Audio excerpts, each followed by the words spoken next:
The Coffee People podcast is presented by Roaster Coffee Packaging. Roaster is the digital printing company that makes high-quality custom-printed packaging for coffee products that will make even the smallest roasters look like a really, really big deal. At roaster.com, you'll learn how quickly and easily they can take you from a quote to a stellar-looking coffee package, enabling you to live out your packaging dreams. If you are a coffee roaster looking to upgrade your coffee bags, go to roaster.com. Link in the Coffee People podcast's show notes.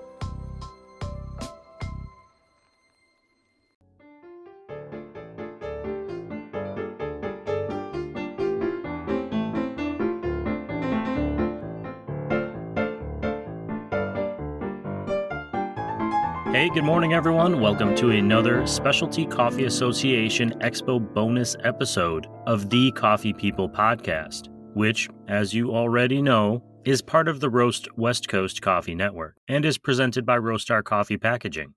I'm Ryan Woldt, and this is the show where we engage with coffee industry people in an effort to uplift the community of craft coffee. Basically, I ask people, why do you do this? How did you get here? Why do you love coffee? What have you learned? And most importantly, what are you drinking today? Of course, we, and by we I mean I, occasionally go out to get a cup of coffee. 2 weeks ago, we dropped our Specialty Coffee Association bonus episode number 1, go check that out, with clips of a bunch of guests we met on the Friday of the annual event. And today, I'll be sharing some clips from Saturday and Sunday. Overall, I had a great time, both at the Expo and in Portland. I always enjoy my time in the City of Roses. I ride my bike, I get coffee, I enjoy a beer, and inevitably I get rained on. All of that happened on this trip, but luckily, all the coffee kept me warm. There was plenty of really good stuff, really good beans, really good coffee at the convention center. But I still made a point to visit a bunch of local shops. So shout out to Case Study Coffee, Great North, Alberta Press, and 26 Cafe, just to name a few. Now that I'm home, I'm having a bit of a letdown not having a new neighborhood to explore every day. Thankfully, my coffee friends at Steady State Roasting are nearby to pick me back up. This podcast, Coffee People, is between seasons. Not that you would know, as we've dropped like 4 new episodes in 5 weeks. But on break, we are. We're gearing up for Season 8 of Coffee People, and Season 2 of the Coffee Smarter podcast. If you're wanting to make a better cup of coffee at home, search out that show on your favorite listening platform, or just go to roastwestcoast.com while you're listening to the following audio of me chatting with Giselle Lara Arredondo of Roust in Cambridge, Massachusetts.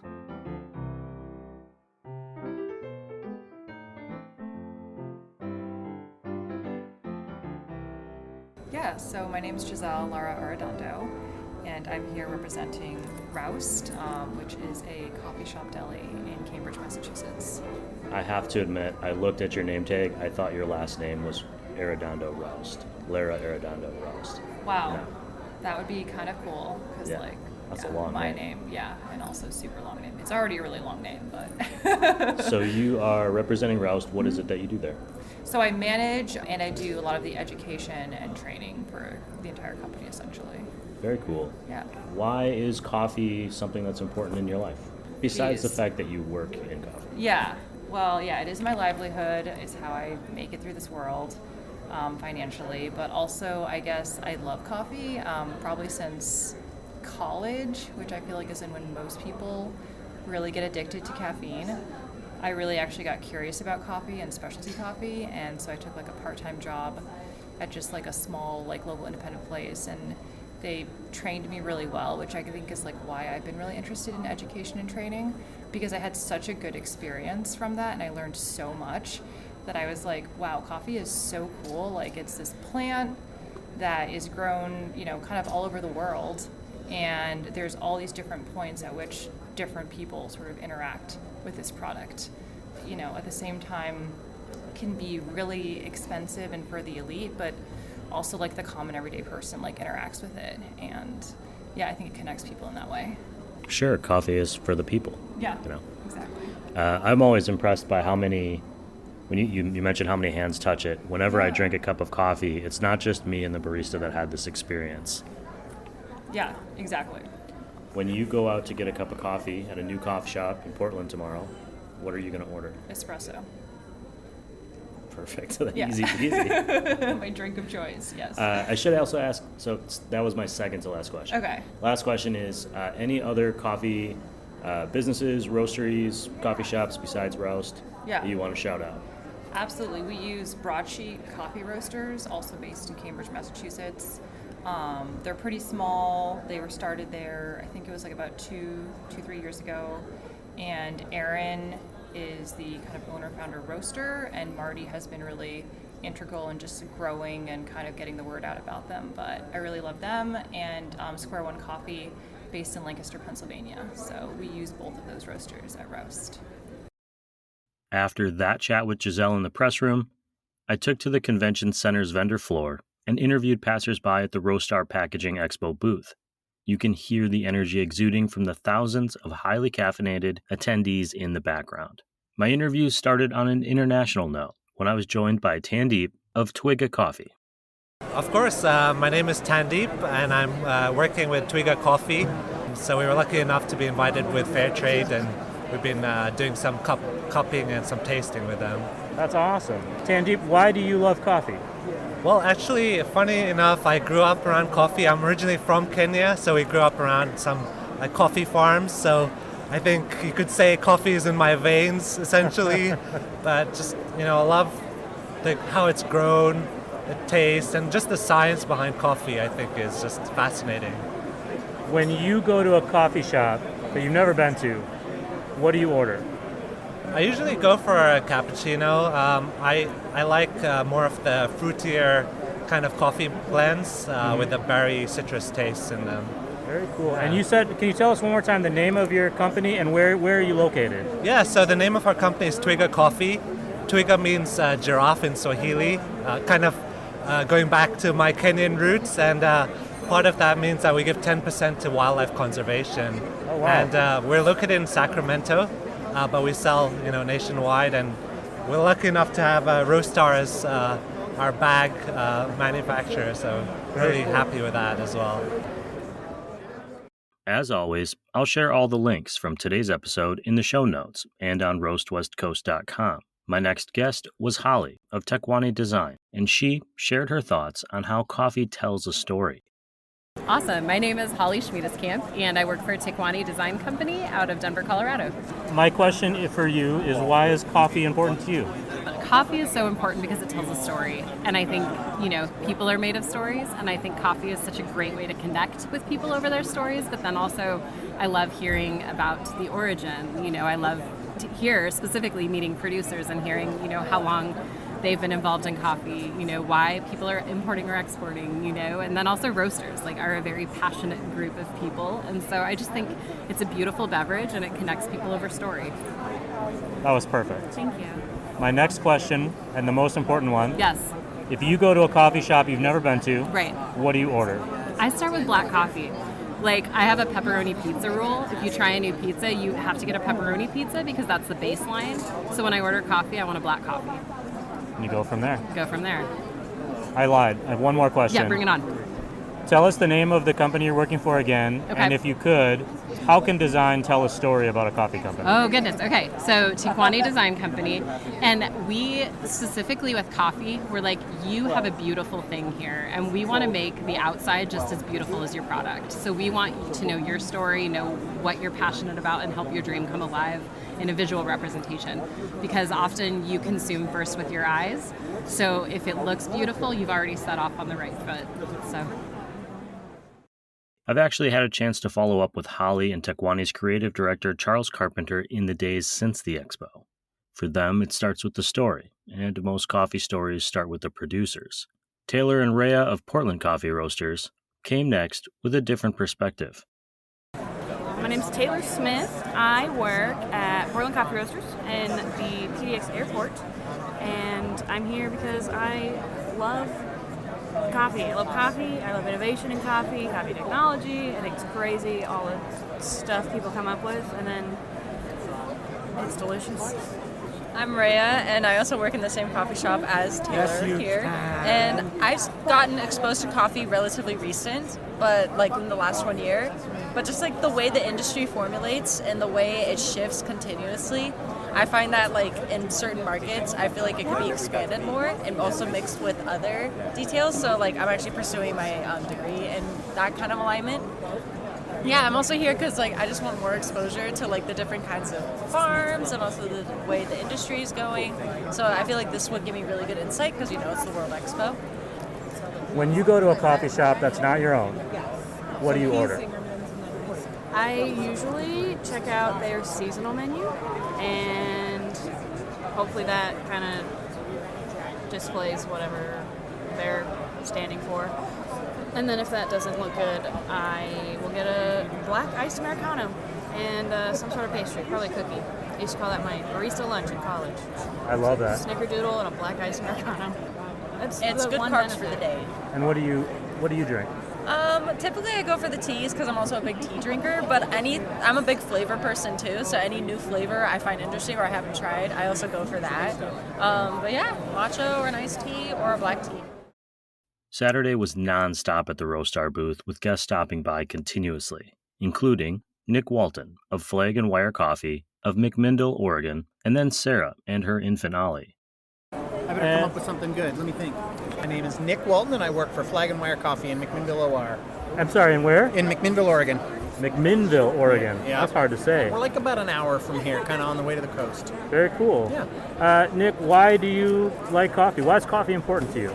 Coffee's important to me because it's paid all my bills and helped me raise my children for over 15 years. That is a very pragmatic answer. That's the thing I love the most about it. Yeah. Well, then let me ask you the most important question I have for anyone. All right. Which is when you go to a coffee shop you've never been to, Yeah. what do you order? I order an 8-ounce Americano. If I've never been there before, I order an 8-ounce Americano. If it's good, I'll have an espresso. Okay. I'll have an espresso. I usually stay away from milk-based drinks, but if I'm feeling saucy and if the pitcher rinser looks clean, then I'll have a little cappuccino sometimes. My name is Sarah Ebelhart, and I'm a coffee roaster and cafe owner of Zocalo Coffee in San Leandro and Oakland, California. Oh, wonderful. I'm at Carlsbad, California myself. Okay, love it. Oh, and this is Ollie. Hi, Ollie. Yeah, Nice to meet you. He's our timekeeper. My question for you then is, obviously you're in the industry and you're an owner. Why is coffee important to you?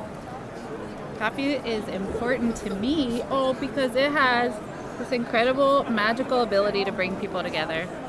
And when they get together, they can create really awesome things. So I love that. That's why I love it. When you go to a coffee shop that's not your own, Okay. you've never been, what do you order? I always have a moment of panic because I have a go-to drink at my own shop. When I go other places, I'm all like, what am I going to get? So usually an oat milk cappuccino. Oat milk cappuccino. What's the go-to at your own shop? Espresso. Espresso. Yeah. Awesome. Yeah. Well, thank you so much for being on the show. Thank you. And have a great rest of the show. It was both Ollie and I's first expo, but I doubt it will be our last because coffee brings people together. And when people come together, they can create really awesome things, which makes us want to get together again. My next guests were Sarah and Lita, who arrived on behalf of the farmers at the Panama Geisha vendor booth. My name's Sarah. I'm Lita. Yeah, we're here for the Panama Geisha booth, and we're here for the Hacienda Barbara's farm and the Black Moon farm.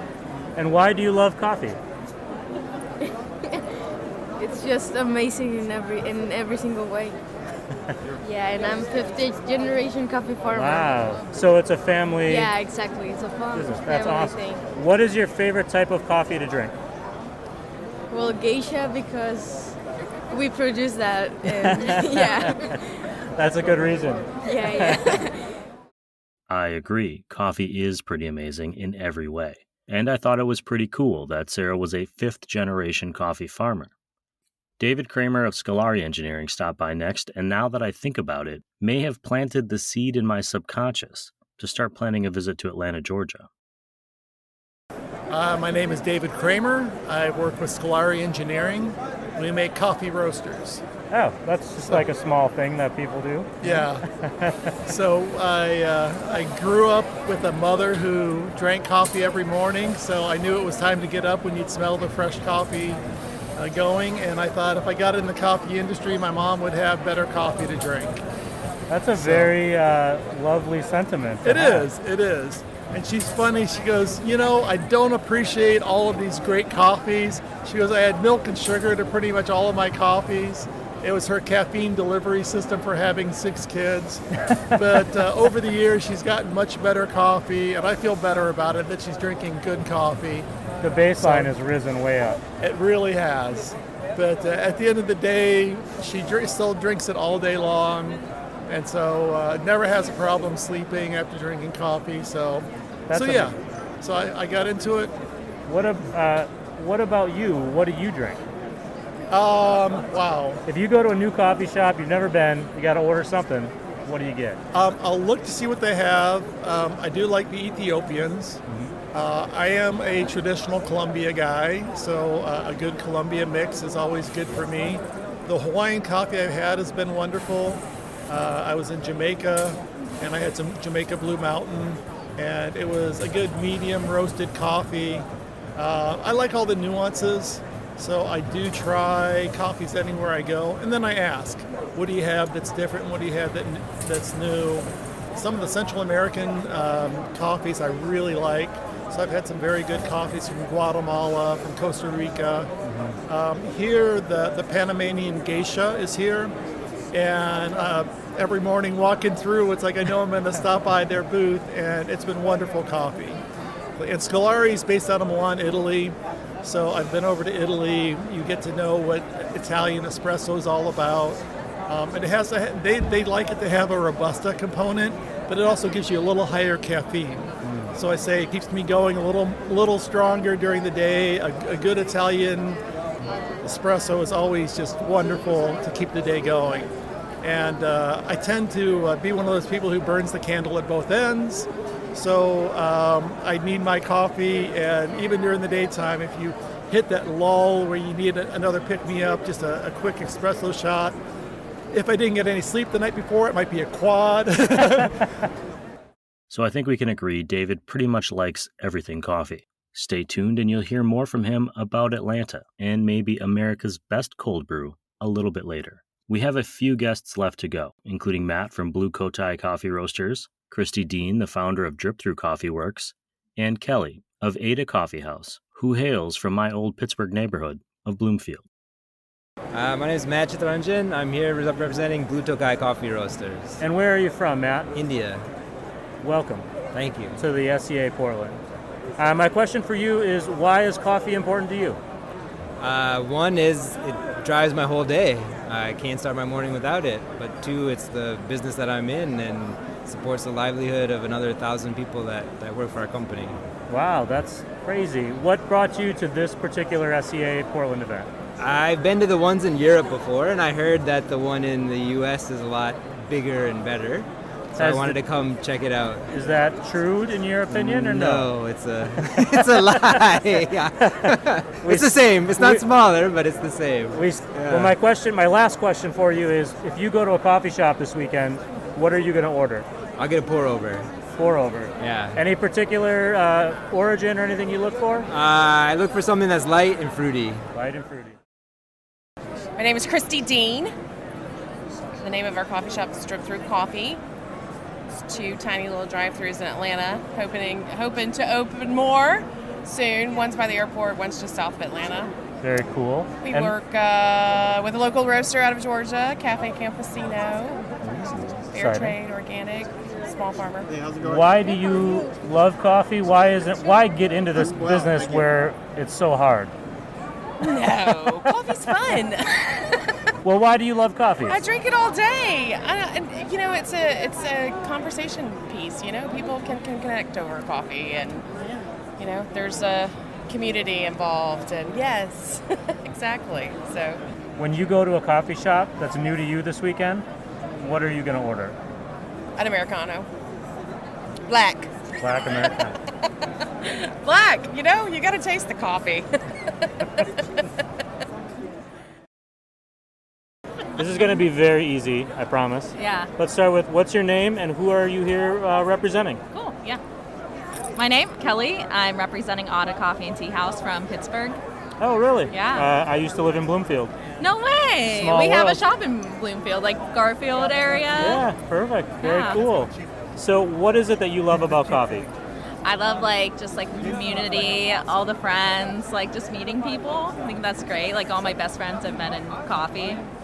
When you are out this weekend, you go to a new coffee shop. Yeah. What do you order?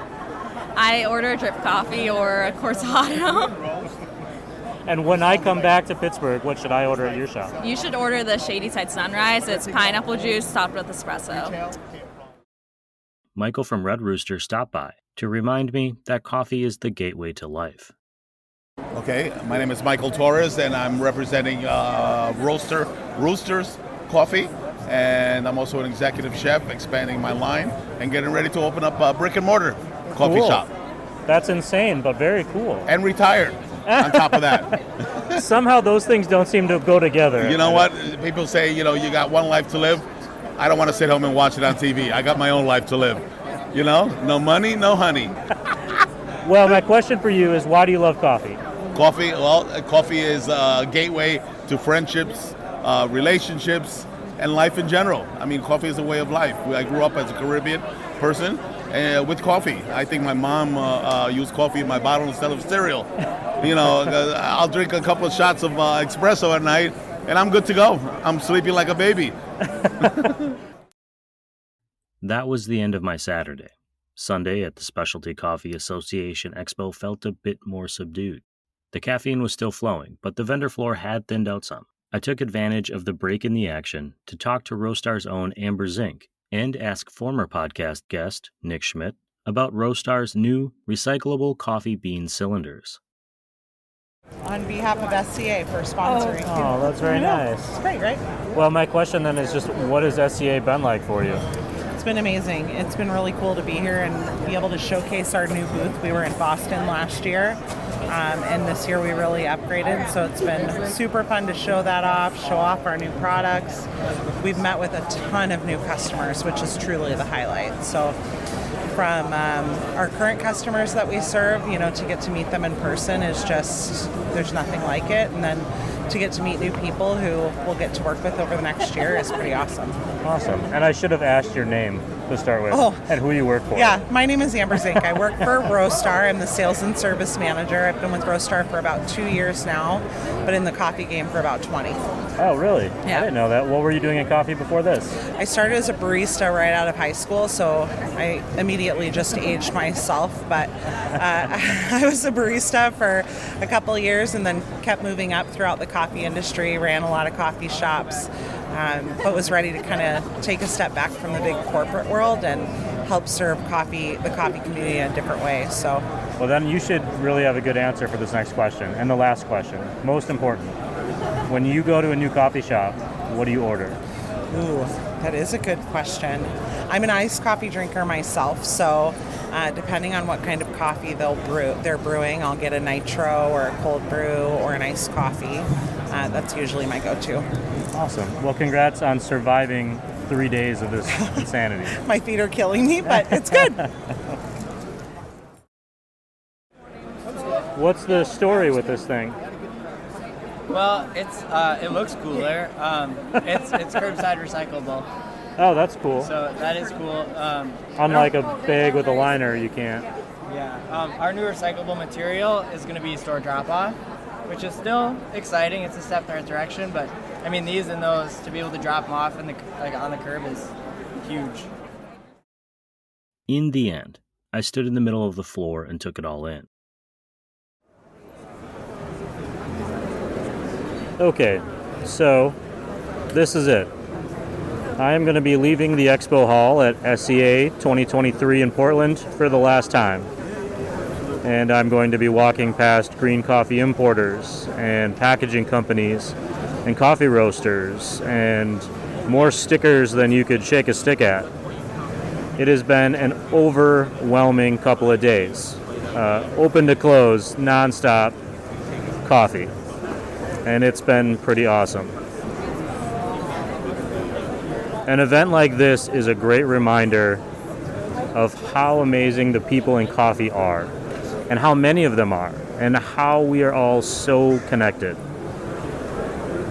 I'm looking forward to taking a nap and then getting to work, breaking down all the content from this weekend, but whoever's out there listening to this show, thank you for loving coffee. Thank you for listening to Coffee People, or Coffee Smarter, or Coffee With, or Roast West Coast, and just giving a shit about the coffee that's in your cup. I appreciate you, and I know everybody here at this event appreciates you.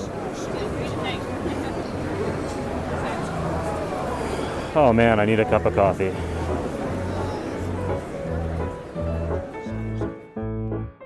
My first Expo was way more than I ever expected. I only have one regret from my weekend in Portland, and that was that I missed out on the coffee tattoos being offered for free in the Melkonigsburg grinder booth. I don't currently have any coffee tattoos, but I think that might change. Thank you for joining me on this special bonus episode of Coffee People. Check out Roast West Coast for all the links and the updated SCA Expo event diary. Thank you to the Specialty Coffee Association, to Portland, and to the flight crew at Alaska, who hooked me up with an extra mini bottle to add to my coffee on the way home. As for the break we're supposed to be on, I swear it's going to happen. There will be no new show next week, but after that we'll be off and running. We're kicking off Season 8 of Coffee People by chatting with our new coffee friend, Richard Messino of Rancho Delfino Coffee Farm in Carpinteria, California. Until then, check out some of our other new content features, like the Designer Showcase on roastwestcoast.com, where you'll find interviews with the artists behind your favorite coffee bag designs. And stay tuned for the soon-to-drop Crossings Coffee Corner, in which we get coffee smarter in bite-sized increments with Alden Hazuri, the founder and head roaster of one of our industry partners, Crossings Coffee. Those industry partners are pretty great. In addition to Roaster and Crossings and Steady State, who I've already shouted out, I want to thank Camp Coffee Company, Coffee Cycle Roasting, Hasea Coffee Source, Ignite Coffee Company, Maria Coffee, First Light Whiskey, Cape Horn Coffee Importers, Zumbar Coffee and Tea, Ascend Coffee Roasters, Moster Coffee Company, and our newest industry partner, Ascento Coffee Roasters. This episode of the Coffee People podcast, which is part of the Roast West Coast Coffee Network, has been written, produced, and recorded by me, Ryan Woldt. I hope that this episode has found you happy, healthy, and with at least a thread of sanity left, enabling you to make it through the day. Always tip your baristas and be sure to drink good coffee.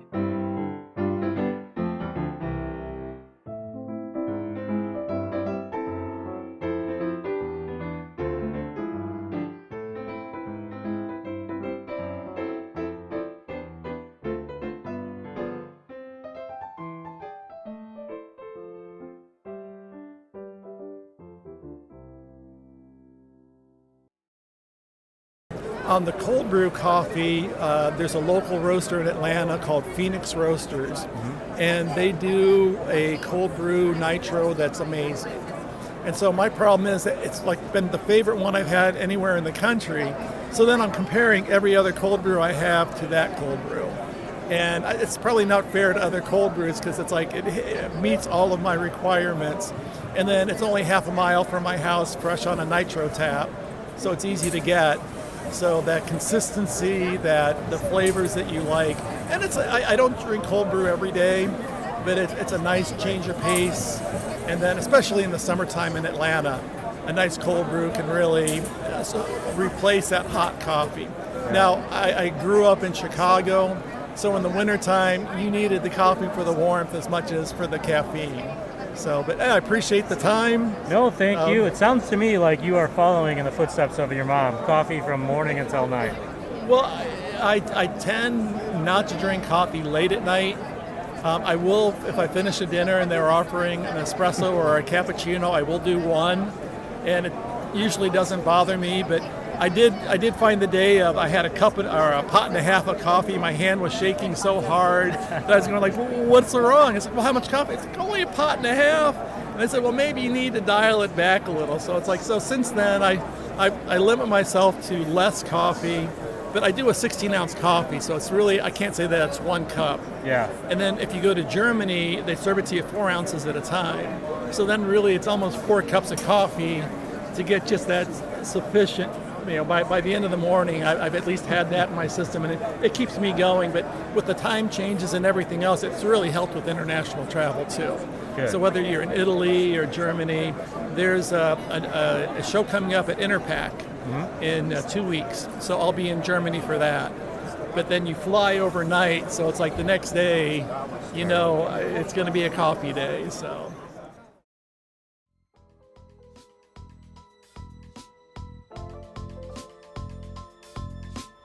This podcast is a listener and reader-supported creative effort. Some amazing listeners and readers have chosen the paid subscription to the Roast West Coast newsletter, which you can find on roastwestcoast.com. They are part of a growing community of people who appreciate craft coffee, learning about coffee, and being inspired by the guests on this show. This show doesn't survive without their support. So if you are able, and this show has been going pretty well with your morning mug of your favorite cup of coffee, please subscribe to the paid newsletter at roastwestcoast.com. Thank you for listening, thank you for subscribing, and thank you for drinking good coffee.